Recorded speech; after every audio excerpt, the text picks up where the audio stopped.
la Segunda Guerra Mundial, el equilibrio de poder que se había establecido, que era multipolar, quedó reducido a dos grandes potencias, la Unión Soviética y los Estados Unidos. Sin embargo, pues, existían algunas potencias medianas, pero ellas eran fundamentalmente las que establecían el dominio, y se estableció una guerra no declarada o guerra fría. Durante este tiempo se replanteó, se relanzó la geopolítica, transcurridos ciertos años, y hubo autores como Strauss Coupé que dijo que la geopolítica era el fundamento científico de la base de los estadistas, solamente lo tomaban en cuenta los estadistas.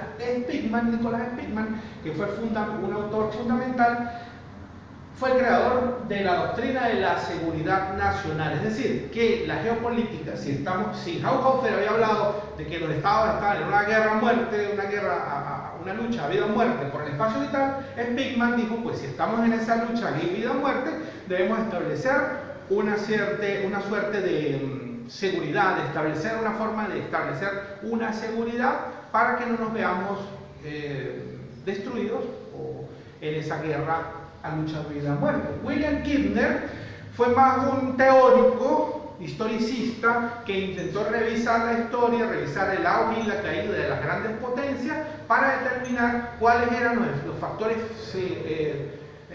geopolíticos que determinaban en el fondo la dinámica de los estados. Hay que decir algo. Se estudia la historia, se analiza la historia y se logra comprender que existen algunos factores de relevancia y de importancia, pero como estamos ante fenómenos humanos, no podemos partir de determinismos, que es la historia, o que es la economía, o que es la geografía, que determinan por absolutamente todo. Con posterioridad a la Guerra Fría, después de la caída de la Unión Soviética, a finales de los años 80 y principios de los 90, se desarrollaron otras teorías geopolíticas que tomaron bases distintas a ese enfrentamiento entre las dos grandes potencias.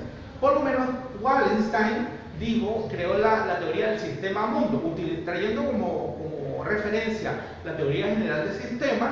Él dijo que el mundo era un sistema que tendía hacia la entropía, es decir, tendía hacia el caos, y debíamos advertir ese colapso hacia el que nos dirigíamos por medio de la geopolítica. Alvin Toffler habló de la globalización y de la tercera ola, tomando en cuenta más que todo los aspectos económicos y los aspectos comunicacionales y el manejo del poder en esta era que se iba a denominar la era de la información. Francis Fukuyama, con la caída de la Unión Soviética, dijo que ya las doctrinas marxistas habían fenecido y era la época del liberalismo, y predijo el fin de la historia en cuanto a, tal como lo había previsto Hegel y Marx, como un conflicto entre dos posturas que no se podían conciliar. Eso ya había terminado. Y Samuel Huntington, por ejemplo, habló de la doctrina del choque de civilizaciones, que estamos ante una doctrina entre Oriente y Occidente,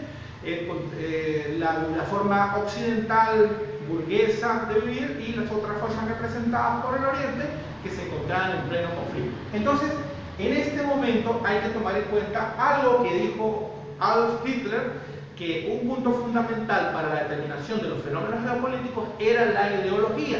Entonces, no se toma solo en cuenta eso en la definición de las decisiones geopolíticas, no se toma solo en cuenta los aspectos geográficos, los aspectos físicos y sociales, sino que todo eso puede estar determinado por los aspectos ideológicos, es decir, por una suerte de cuerpo teórico que orienta las decisiones geopolíticas. De forma muy breve, vamos a hablar aquí sobre unos paradigmas que orientan a la geopolítica. Por ejemplo, la doctrina de la seguridad nacional basada en Spitman, que determina que las potencias o todos los estados deben tomar previsiones para asegurar su territorio, sus influencias económicas frente a lo que hagan los terceros estados relacionados con ellos. Una extensión de esta doctrina de la seguridad nacional es la doctrina de las zonas de influencia, porque también se entiende que si yo estoy en el continente americano, yo no solo debo tener cuidado y seguridad de mis fronteras, sino debo también tener atención a las otras zonas aledañas a mi territorio, que pudieran ser completamente el continente, y entonces debo también tener cuidado respecto de quienes ejercen influencia en mi entorno cercano. Eso es otra de las doctrinas que orientan las decisiones geopolíticas. El paradigma marxista, Marx es muy extenso, pero en este momento hablemos de cómo concebía Marx y su sucesor en la geopolítica. Hablaba de una lucha entre burgueses y proletarios. El Estado proletario se iba a encontrar en lucha contra los estados burgueses, pretendía exportar la revolución de acuerdo a las doctrinas de Trotsky, la revolución mundial, llegar a derrocar el capitalismo en el mundo. Entonces se establecen uniones geopolíticas gracias y merced a afinidades ideológicas con ciertos estados.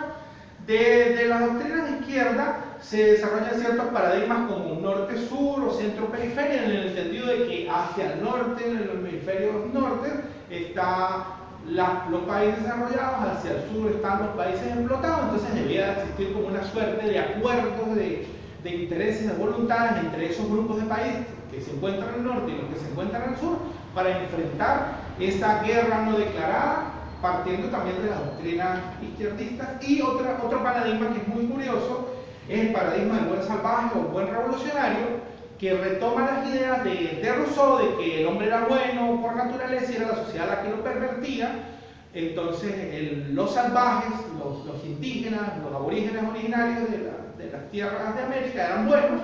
Entonces al asimilar a esto también se dice que el hombre revolucionario es bueno por naturaleza y él lo pervierte sus relaciones con la sociedad burguesa. Entonces también se pueden buscar afinidades ideológicas y acuerdos geopolíticos entre estados basados en la idea de la tendencia izquierdista o revolucionaria que pueda tener un estado. Esta es una primera y rápida visión de la geopolítica que ya iremos ahondando a través de algunos textos y algunas actividades que vamos a abordar por medio de la plataforma. Muchas gracias.